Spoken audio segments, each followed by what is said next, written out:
Hello, boys and girls. Welcome to another week of online learning. This week, we are learning about seasons as we continue our topic about the solar system. Now, we have done some fantastic learning already this time. We have learned about how day and night is formed. We have learned about tides and the gravity of the moon and the effect of that on the tides and the water on our planet. We have learned about the other planets in our solar system, and that we have 8 planets in our solar system, and we all orbit around the sun, and the sun is in the center of our solar system. Right, so we have done some fantastic learning. And this week, I'd like us to have a look at seasons and how seasons are formed.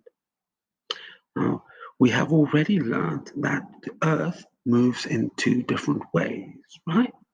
It spins on its own axis, and as it spins on its own axis, creating day and night, and it takes 24 hours for the Earth to spin one time. So as it's doing that, it's also moving anti-clockwise around the sun. It's orbiting around the sun. So it's moving in 2 ways. And the seasons are formed because of 2 reasons. One reason is that movement, that orbiting around the sun. And the second reason is because the Earth is at a tilt. It is not straight up. You will see that there we've got our imaginary line here that goes from the North Pole to the South Pole. There's not really a stick through the Earth. It's just to show you where the North Pole and the South Pole is. But we are actually at a tilt. And you see that we're not straight up. So that tilt is 23.5 degrees. Now, as we are moving and we're orbiting around the sun, this shows it quite well that the light coming from the sun directly hits the southern hemisphere. So we've got our imaginary line in the middle of our Earth called the equator, separating our Earth into 2 halves.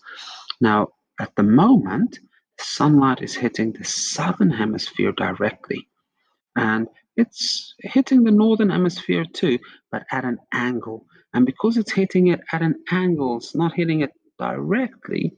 It's not as hot in the northern hemisphere at the moment. So it's winter in the northern hemisphere and summer in the southern hemisphere. So for Australia, it would be nice and hot. It would be in the middle of their summer right now. And in Europe, it would be winter at the moment. So that is how seasons are formed. Okay, there is a misconception that some people think, winter is when the Earth is the furthest away from the sun.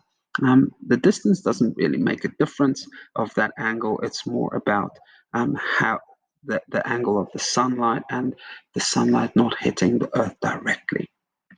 So we have just moved 6 months on. So from that side to that side. So remember, one orbit takes 1 year. So we just went a half a circle.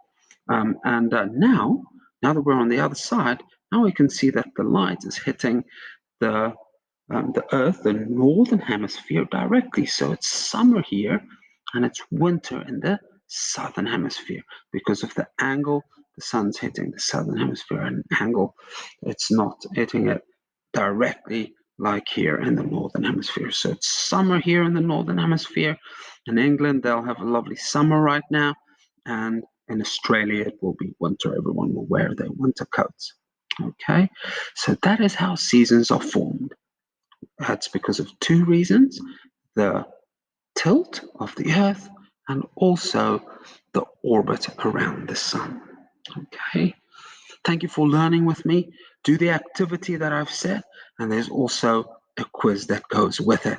Have a wonderful week. Stay safe.